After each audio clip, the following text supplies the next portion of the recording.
दिल्ली में municipal corporation के चुनाव की वोटिंग खत्म हो चुकी है और अगर एक तरीके से देखा जाए तो ये चुनाव दिल्ली में सभी पार्टियों के लिए एक प्रेशर टेस्ट की तरह थे। मुझे अच्छे से याद है कि इस साल के अक्टूबर के एंड में जो दिल्ली के बीजेपी मेंबर्स हैं वो एमसीडी इलेक्शंस की तैयारी कर रहे थे, लेकिन अप्रैल 2023 के लिए और नवंबर के अंदर अचानक से अनाउंसमेंट आ गई कि दिल्ली के अंदर जो म्युनिसिपल कॉर्पोरेशन के इलेक्शंस हैं वो 5 दिसंबर को होंगे। अब ऐसा हो सकता है कि दिल्ली के बीजेपी काडर को पहले से थोड़ा सा अंदाजा हो कि इलेक्शंस अगले साल नहीं इस साल के दिसंबर में होंगे, फिर भी हम उन्हें बेनिफिट ऑफ द डाउट देते हैं और अज्यूम करते हैं कि उनको नहीं पता था कि इलेक्शंस इतनी जल्दी आ जाएंगे और उनके पास उसकी तैयारी करने के लिए टाइम कम था। अब दूसरी तरफ जो आम आदमी पार्टी है उनके लिए इलेक्शन की तैयारी करने के लिए टाइम तो कम था ही था, बल्कि उनके लिए सिचुएशन और भी कॉम्प्लिकेटेड थी क्योंकि उन्हें दिल्ली के साथ साथ अब गुजरात के स्टेट इलेक्शंस में भी फोकस करना था। अब ये बात किसी से छुपी नहीं है कि इस साल जो एमसीडी इलेक्शंस की डेट्स हैं उन्हें जानबूझकर गुजरात के स्टेट इलेक्शंस के साथ रखा गया ताकि जो आम आदमी पार्टी है, जो गुजरात के अंदर भाजपा की मेन राइवल उभरती हुई आ रही है,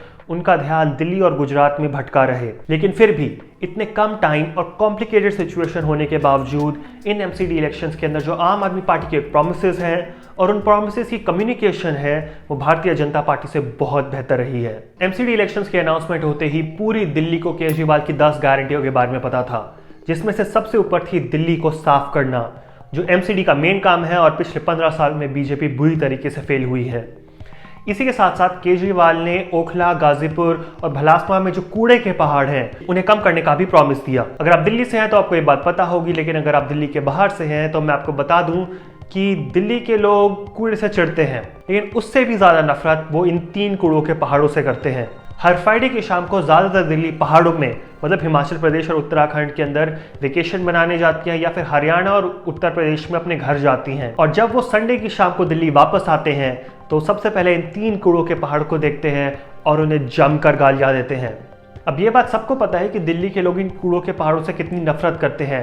इसके बावजूद भी ये बीजेपी को किसने सोल्यूशन दिया मुझे पता नहीं कि वो दिल्ली के अंदर 6 और कूड़ों के पहाड़ बनाना चाहते हैं ताकि दिल्ली साफ रह सके। इसी बात के लिए आम आदमी पार्टी ने बीजेपी को बहुत क्रिटिसाइज किया और प्रॉमिस किया कि दिल्ली में और नए कूड़े के पहाड़ नहीं बनेंगे। बहरहाल अगर इस इलेक्शंस के अंदर आम आदमी पार्टी का फोकस लोगों के मुद्दों पे रहा, दूसरी तरफ भाजपा ने पूरा 1 महीना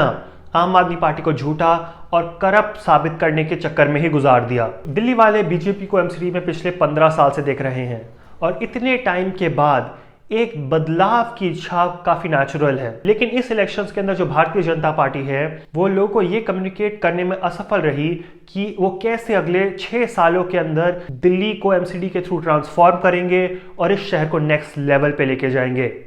इनफैक्ट इलेक्शन के 2 दिन पहले तक लोगों को यही क्लियरली नहीं पता था कि बीजेपी उनको ऑफर क्या कर रही है। ये एड भारतीय जनता पार्टी ने 2 दिसंबर को दिल्ली के अखबारों में छापा, इलेक्शन से 2 दिन पहले। और ये जो ऐड है मैं क्या बताऊं, इसकी टैगलाइन है बीजेपी के साथ ऐसी होगी दिल्ली। अब आप ही देखकर बताइए इस ऐड में दिल्ली कहां है। अब इस ऐड के अंदर भारतीय जनता पार्टी दिल्ली वाले को क्या ऑफर कर रही है मैं इसकी डिटेल्स में नहीं जाऊंगा, क्योंकि मुझे पता है इस ऐड को लास्ट मिनट में बनाया गया है और हैफहैज़र्डली बनाया गया है, जब भाजपा को रियलाइज हुआ होगा कि दिल्ली वाले को ये ही नहीं पता कि उन्हें भाजपा की तरफ से क्या मिल रहा है। इस इलेक्शंस में बीजेपी का मेन स्लोगन था सेवा ही विचार, नहीं खोखले प्रचार, लेकिन अनफॉर्चुनेटली इन इलेक्शंस में बीजेपी ये नहीं साबित कर पाई कि पिछले 15 सालों में उन्होंने दिल्ली वालों को कैसे सर्व किया है। ये बात नहीं उन्होंने कोशिश नहीं की, उन्होंने वार्ड लेवल पे अपनी काउंसिल्स की जो अचीवमेंट्स हैं उनको हाईलाइट किया है, लेकिन वो एक मास लेवल पे ये लोगों को कन्विंस नहीं कर पाई कि उन्हें अगले 6 साल क्यों दिए जाए। हाँ, भारतीय जनता पार्टी की सिसोदिया को भ्रष्टाचारी और केजरीवाल को रेवड़ी वाला प्रूव करने की कोशिश ने हेडलाइंस तो बनाई,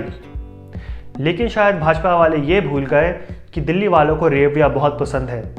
स्पेशली सर्दियों में। दिल्ली के अंदर जो आम आदमी पार्टी का कोर सपोर्टर है वो लोअर और लोअर मिडिल क्लास से आता है, जिन्हें फ्री इलेक्ट्रिसिटी, फ्री पानी, मोहल्ला क्लिनिक्स और अच्छे स्कूल्स जैसी फैसिलिटीज का डायरेक्ट फायदा पहुंचा है। तो ऑब्वियसली वो सारे लोग आम आदमी पार्टी के साथ हैं। इस इलेक्शन के एंड गेम में जब फाइनली भारतीय जनता पार्टी लोगों को ये बताने की कोशिश कर रही थी कि वो उन्हें क्या देना चाहते हैं, अरविंद केजरीवाल ने ट्रम्प कार्ड खेला और दिल्ली की जो रेजिडेंट वेलफेयर एसोसिएशन है, जिनके अंदर दिल्ली के मिडिल क्लास और अपर क्लास लोग रहते हैं, उन्हें मिनी काउंसलर स्टेटस देने का प्रॉमिस किया और कहा कि अगर आम आदमी पार्टी एमसीडी में आती है तो आरडब्ल्यूए के जो डिसीजंस है वो सरकार पे बाइंडिंग होंगे। और अगर आप किसी भी आरडब्ल्यूए के व्हाट्सएप ग्रुप के मेंबर हैं तो आपको पता होगा कि एक रेजिडेंट वेलफेयर एसोसिएशन कितना काम करवाती है और उनका अपने कॉलोनी के लोगों पे कितना तगड़ा इन्फ्लुएंस होता है। तो केजरीवाल का आरडब्ल्यूए के थ्रू लोगों को डायरेक्टली एम्पावर करना एक सक्सेसफुल मूव हो सकता है जो दिल्ली के मिडिल क्लास और अपर मिडिल क्लास को उसकी तरफ खींचे। इस इलेक्शन के अंदर मुझे बीजेपी की कम्युनिकेशन स्ट्रैटेजी बहुत ही ज़्यादा कंफ्यूज और पॉलिटिकल लगी कंपेयर टू आम आदमी पार्टी, जिसने अपना मैसेज बहुत ही ज़्यादा सिंप्लिसिटी और सटीकता से लोगों के सामने रखा। इसलिए कोई हैरानी नहीं होगी अगर आम आदमी पार्टी इस साल एमसीडी का इलेक्शन जीत जाए। मुझे पता है इस वीडियो में मैंने बीजेपी को बहुत क्रिटिसाइज़ किया है, लेकिन मेरी दिली इच्छा है कि इस इलेक्शन से बीजेपी वाले सीखें और आने वाले दिनों में अपने आप को इम्प्रूव करें। मेरा पर्सनली मानना है कि अगर भाजपा को दिल्ली के अंदर अपना फुटहोल्ड कायम करना है तो उन्हें नए चेहरों की ज़रूरत है जो यूथफुल हो, मॉडर्न हो और एनर्जेटिक हो, जो दिल्ली की समस्या को एक नए एंगल से देखें, उनके क्रिएटिव सॉल्यूशंस निकालें और इन क्रिएटिव सॉल्यूशंस को क्रिएटिव वे में लोगों के सामने भी रखें, क्योंकि एसेंशियली दिल्ली एक मॉडर्न शहर है। हाँ, यहाँ देश भर से लोग आते हैं और अलग अलग बैकग्राउंड से आके रहते हैं,